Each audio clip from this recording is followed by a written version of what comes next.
Coming to you again from Ben and Lomita United Methodist Churches in Central Texas. We are going through the Bible in different ways and different perspectives to try to give people a chance to get a handle on it, to understand what's going on. We've gone through the Bible with great themes, and we would talk about the parts of the Bible. Now we're talking about the stories of the Bible. This is a great storytelling book.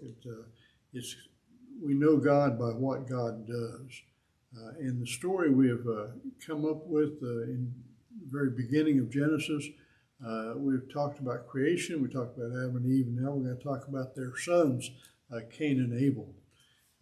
It's a very interesting story that has ramifications much bigger than just two brothers, although some of the best fights we have, it was siblings. We had the best fights in the family. And so much of the Bible is a family story. It's about brothers and sisters, fathers and mothers that can't get along, and what the results that happen. And they're human beings just like you and I. Cain and Abel were the two sons of Adam and Eve. And the scriptures say that Adam was a keeper of sheep and Cain was a tiller of the ground.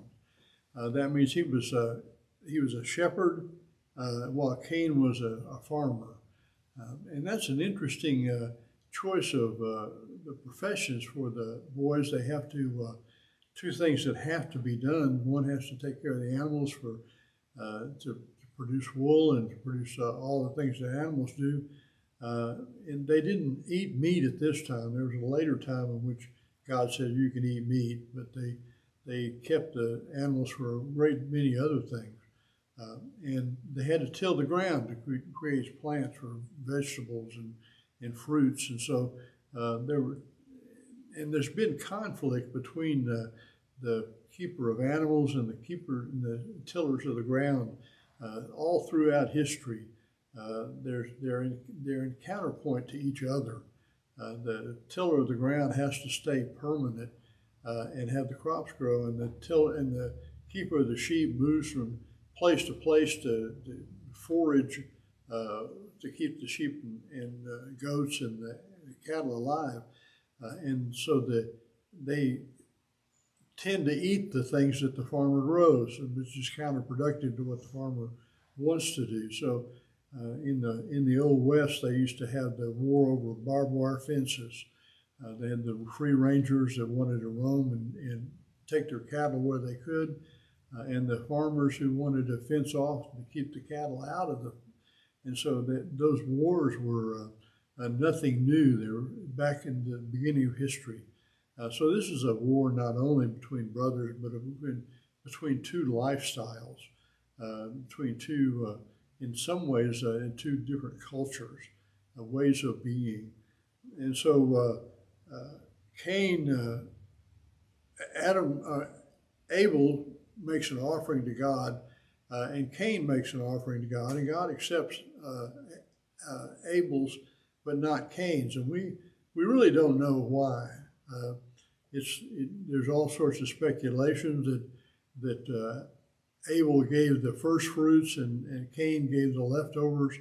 But there's nothing in the Bible that says that. It just says that God picked one. And sometimes life is like that. Sometimes you don't get what you deserve, you think you deserve.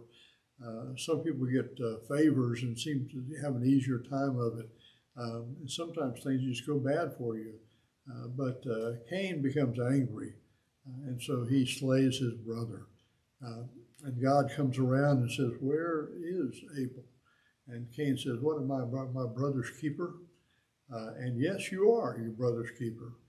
We all are our brothers and sisters' keepers, in the sense that we're to give them care and comfort and love, no matter who they are, no matter what they do, no matter where they are, what age they are, what sex they are, what color they are, what orientation they are. We are our brother's keepers. We're to do what is good for them, not what we feel like, but what is good. Jesus said you can love your enemies because you can do what is good for them, even if you don't have a warm, fuzzy feeling about that person. you are your brother's keeper. And because of that, God makes Cain a nomad. He's to wander the earth for his life. And so he no longer has a place. And many of the people in the Middle East do spend a lot of time as nomads. People in America, the Native Americans were nomadic, and many of the people of the early life would follow wherever the food went. And so he had to travel the earth, and it says he was worried that people would persecute him, that people would attack him, which is interesting because if Adam and Eve were the only two human beings, Cain and Abel were their only sons, who was going to attack them? There weren't any other people, but I think the Bible assumes that there are other people around more than just came from the two human beings. But he worries about that, so he gets the mark of Cain. There's been a lot of discussion about what that is, that it's some kind of curse on Cain, but it's not. It's a sign of protection. It's once people see that sign, they're supposed to leave Cain alone. So it's not a curse. It's a protection that God gave so that they could work it out. But that's the story of Cain and Abel. It's a story of cultural conflicts.